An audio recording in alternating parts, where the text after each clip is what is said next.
اسما رضی اللہ تعالیٰ عنہا گھر سے کھانا پکا کر غار میں پہنچا آتی تھیں، اس طرح 3 راتیں غار میں گزاریں۔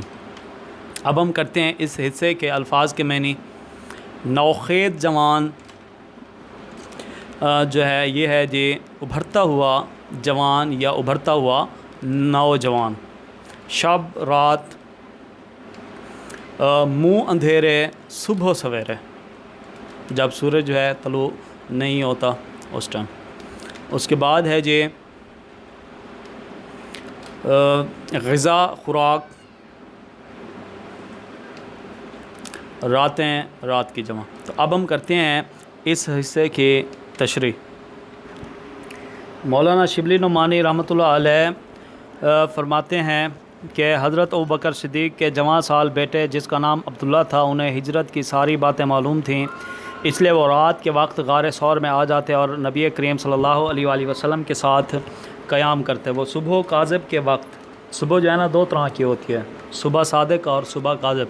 صبح صادق کہتے ہیں سچی صبح، یعنی کہ جب سورج طلوع ہوتا ہے اور ایک رات کا پہر ہوتا ہے، ایسے لگتا ہے جیسے صبح ہو گیا، تو اسے کہتے ہیں ہم صبح کاذب، اور وہ ہوتا ہے تہجد کا ٹائم۔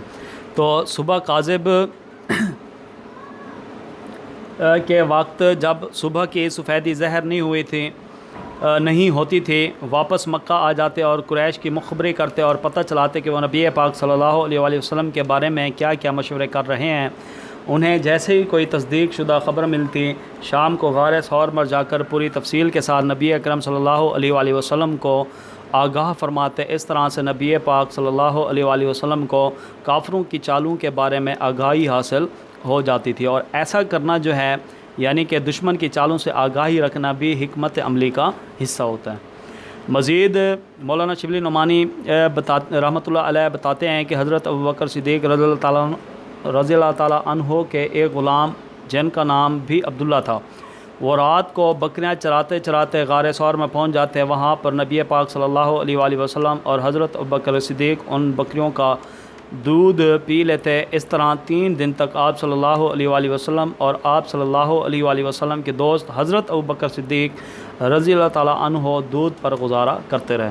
یہی دودھ 3 دن تک دونوں حضرات کی خوراک تھی۔ مصنف حضرت مولانا شبلی نعمانی رحمۃ اللہ علیہ فرماتے ہیں کہ معروف مفسر ابن حشام جو ہیں انہوں نے لکھا ہے کہ حضرت عائشہ صدیقہ کی بڑی بہن گھر پر آپ صلی اللہ علیہ وآلہ وسلم کے لیے کھانا تیار کرتی اور رات کے اندھیرے میں غار میں پہنچا آتی تھیں۔ اس طرح آپ صلی اللہ علیہ وآلہ وسلم نے اپنے دوست حضرت ابوبکر صدیق رضی اللہ تعالیٰ عنہ کے ساتھ غار ثور میں 3 دن اور 3 راتیں گزاریں۔ تاریخ میں غار ثور ان 3 راتوں کے باعث ہمیشہ کے لیے جو ہے امر ہو گئی اور ہمیشہ ان کا تذکرہ جو ہے وہ ہوتا رہتا ہے۔ اب ہم پڑھتے ہیں پیرا نمبر 5۔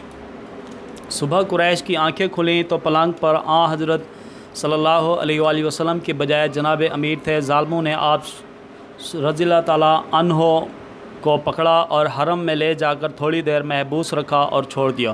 پھر حضرت صلی اللہ علیہ وآلہ وسلم کی تلاش میں نکلے، ڈھونڈتے ڈھونڈتے غار کے دہانے تک آ گئے۔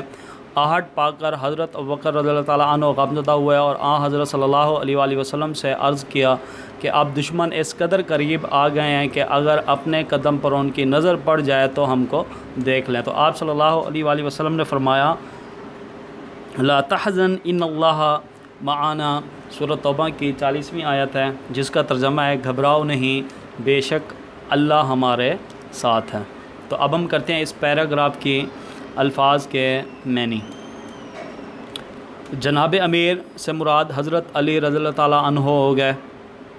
حرم پاک جگہ، مقدس جگہ، اس سے مراد خانہ کعبہ ہو گیا۔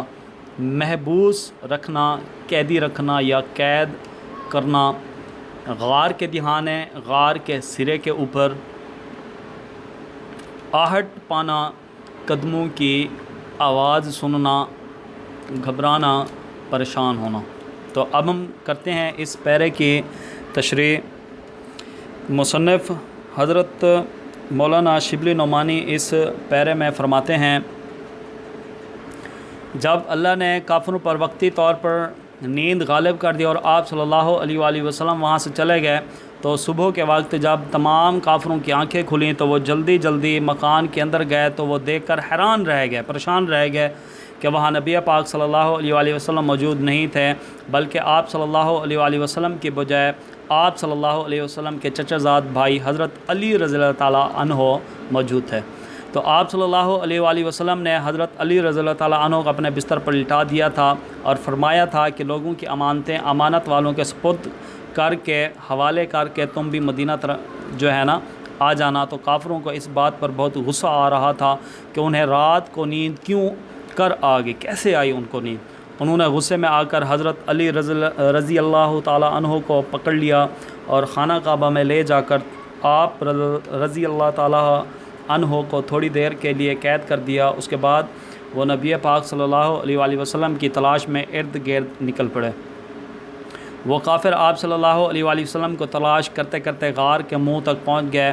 وہ لوگ بلندی پر کھڑے تھے اور غار تھوڑا نیچے تھی، تو ایسے میں اللہ نے مکڑی کو حکم دیا کہ غار کے منہ کے آگے جالا بون دے، اس طرح سے کافر آپ صلی اللہ علیہ وآلہ وسلم کو دیکھ نہ پائیں گے۔ جب حضرت ابو بکر صدیق رضی اللہ تعالیٰ عنہ نے کافروں کے قدموں کی آواز سنی تو آپ رضی اللہ تعالیٰ عنہ بہت پریشان ہوئے اور نبی کریم صلی اللہ علیہ وآلہ وسلم سے عرض کی کہ اے اللہ کے رسول صلی اللہ علیہ وآلہ وسلم، اگر کافروں نے ہمیں دیکھ لیا تو پھر کیا ہوگا، کیونکہ وہ ہمارے بہت قریب آ گئے ہیں۔ ایسے نبی کریم صلی اللہ علیہ وآلہ وسلم نے حضرت ابو بکر صدیق رضی اللہ تعالیٰ عنہ کو ہمت جو ہے نا ان کی بندھائی اور ان کو حوصلہ دیا اور کہا کہ اے میرے دوست فکر مند نہ ہوں، کیونکہ اللہ ہمارے ساتھ ہے، کافر ہمیں ہرگز نہیں دیکھ سکیں گے۔ اس موقع پر آپ صلی اللہ علیہ وآلہ وسلم نے قرآن مجید کی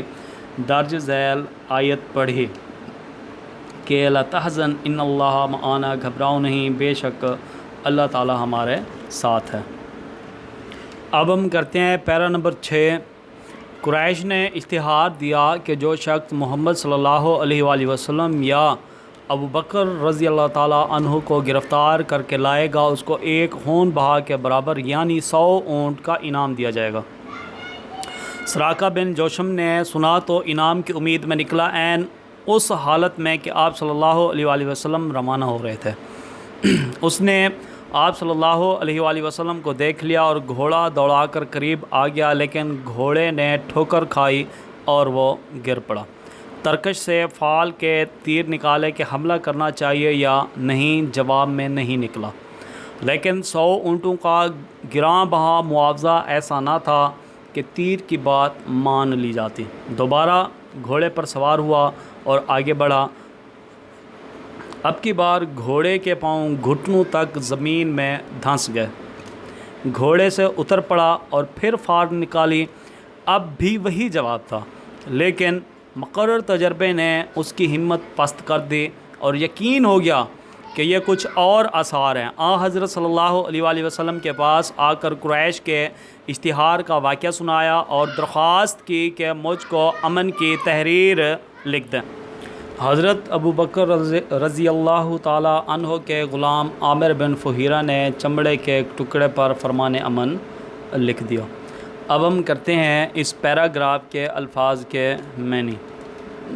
اشتہار دینا، اعلان کرنا، ایک خون بہا، یعنی کہ اگر کوئی کسی کو قتل کر دے تو اس کے بدلے میں جو ہے نا 100 اونٹ جو ہے نا وہ دیے جاتے ہیں جرمانے میں۔ اچھا جی، اس کے بعد ہے عین اس حالت میں، یعنی کہ عین اسی وقت۔ اس کے بعد ہے جی ترکش، تیروں کو رکھنے کی جگہ، معاوضہ، انعام،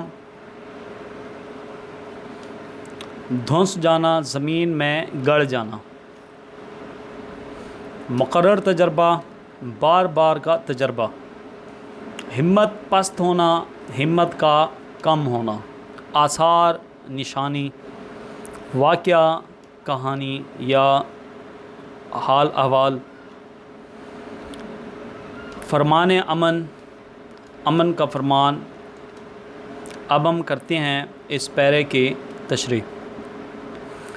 مولانا شبلی نعمانی اس پیرے کے اندر فرماتے ہیں کہ جب نبی کریم صلی اللہ علیہ وآلہ وسلم رات کے اندھیرے میں کافروں کو سوتا چھوڑ کر جا چکے تھے تو کافروں نے آپ صلی اللہ علیہ وآلہ وسلم کو تلاش کرنے کے لیے کئی حربے اور طریقے استعمال کیے۔ ان میں سے ایک طریقہ یہ استعمال کیا کہ پورے مکہ میں اعلان کر دیا گیا کہ جو شخص محمد صلی اللہ علیہ وآلہ وسلم اور حضرت ابو بکر صدیق رضی اللہ تعالی عنہ کی خبر لائے گا یا انہیں گرفتار کر کے لائے گا، انہیں 100 سرخ اونٹوں کا انعام دیا جائے گا۔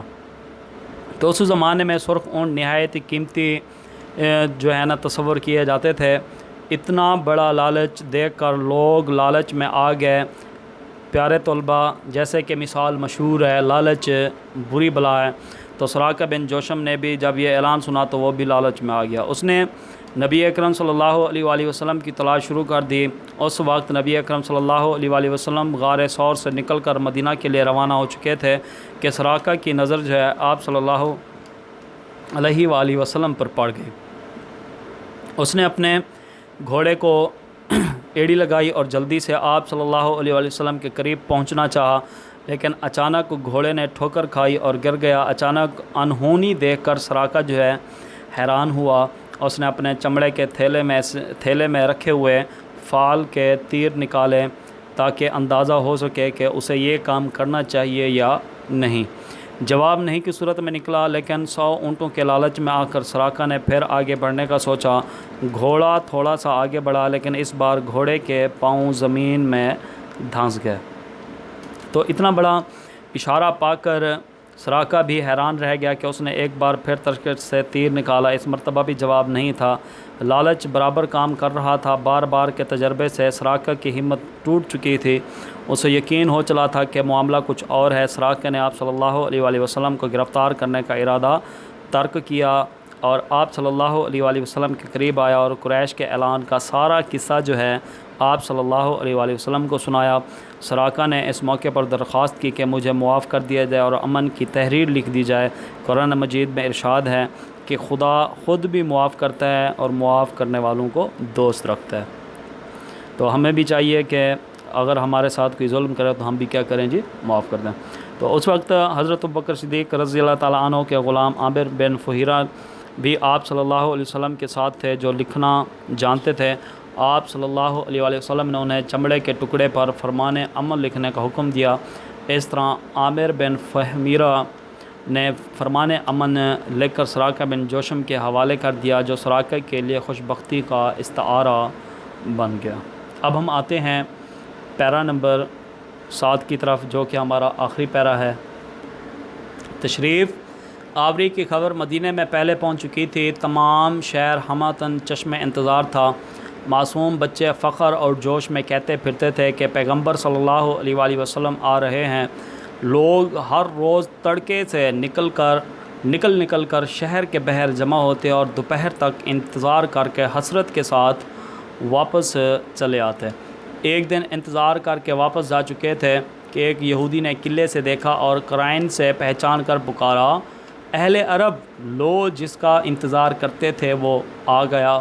تمام شہر تکبیر کی آواز سے گونج اٹھا، اور یہ سبق تھا سیرت نبی صلی اللہ علیہ وآلہ وسلم سے۔ تو اس پیرے کے دیکھتے ہیں ہم پہلے جی الفاظ کے معنی، پھر اس کے بعد اس کی تشریح کرتے ہیں۔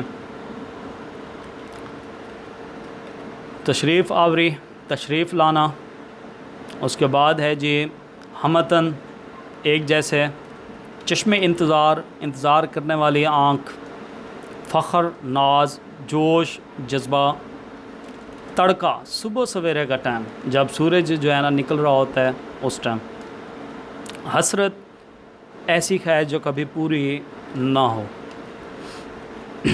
اچھا جی، اس کے بعد ہے جی قرائن، نشانیاں، اہل عرب کے لوگ،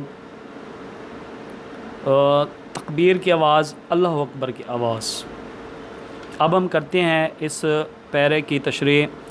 حضرت علامہ مولانا شبلی نعمانی رحمۃ اللہ علیہ ہجرت نبوی صلی اللہ علیہ وآلہ وسلم کا تذکرہ کرتے ہوئے کہتے ہیں کہ مدینہ کے لوگوں کو پہلے ہی پتہ چل چکا تھا کہ آپ صلی اللہ علیہ وآلہ وسلم بھی چند دنوں میں مدینہ تشریف لانے والے ہیں، اس لیے لوگوں کے اندر جوش و خروش پایا جاتا تھا۔ شہر کے تمام لوگ پوری توجہ سے انتظار کر رہے تھے، ان کی آنکھیں ہمیشہ